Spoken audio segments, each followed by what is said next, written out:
সবাইকে শারদীয় দুর্গোৎসবের শুভেচ্ছা জানাচ্ছি। দুর্গাপূজা শুধু একটি ধর্মীয় উৎসব নয়, বরং এটা আমাদের সম্প্রীতির প্রতীক, ঐক্যের প্রতীক। সনাতনী ধর্মবিশ্বাস মতে দশভুজা দুর্গার কাঠামোতে দেশ ও জাতির সব ধরনের ঐক্য ও সংহতির প্রতীক আছে। লক্ষ্মীর ধন সম্পদ, সরস্বতীর জ্ঞান, কার্তিকের বীরত্ব আর গণেশের সাফল্য এবং দশভুজা দুর্গার অসীম শক্তি সম্মিলিতভাবে সমস্ত অশুভ শক্তিকে পরাজিত করে। এর মধ্যেই ঐক্যবদ্ধ জাতির চিত্র আছে। জ্ঞান নিয়ে, সম্পদ নিয়ে, শক্তি নিয়ে, সবাই যার যার শক্তি নিয়ে ওই ঐক্যবদ্ধ হলে আমরা সব অশুভ শক্তিকে পরাজিত করতে পারব। কারো সাধ্য নেই আমাদের দমিয়ে রাখার।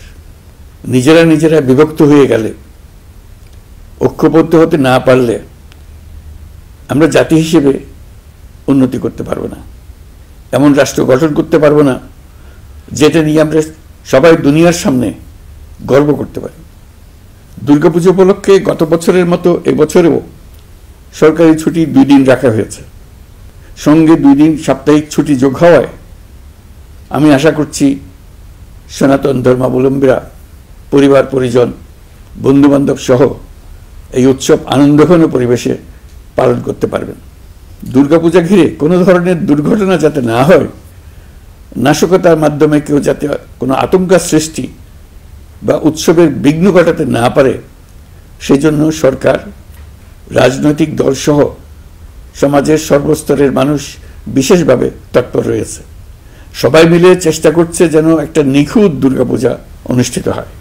প্রশাসনের সকল পর্যায়ের কর্মকর্তা, পুলিশ, সেনাবাহিনী, র্যাব, বিজিবি, আনসার, সকল আইন শৃঙ্খলা বাহিনীর প্রত্যেক সদস্যকে আমি এ বিষয়ে প্রয়োজনীয় নির্দেশনা দিয়েছি ইতিমধ্যে। উৎসবের দিনও যারা এই কঠিন কাজে নিয়োজিত রয়েছেন, দিনরাত অক্লান্ত পরিশ্রম করছেন, আমি জাতির পক্ষ থেকে তাদের প্রতি কৃতজ্ঞতা জানাচ্ছি। জাতিসংঘের অধিবেশনে যোগ দেওয়ার কারণে আজকের এই উৎসবের দিনে আমি সশরীরে আপনাদের সামনে আসতে পারিনি, তবে আমার শুভেচ্ছা ও অভিনন্দন আপনাদের সাথে রয়েছে। জুলাই গণ অভ্যুত্থানের মধ্য দিয়ে আমরা বৈষম্য ও দুর্নীতিমুক্ত একটি সমৃদ্ধ দেশ গড়ার যে অগ্রযাত্রা শুরু করেছি, তার সফল বাস্তবায়ন করতে হলে ধর্ম, বর্ণ ভেদাভেদ ভুলে সকলকে একযোগে কাজ করতে হবে। সকল অশুভ, অন্যায় আর অন্ধকারকে পরাজিত করে ঐক্য সম্প্রীতির জয় হবে।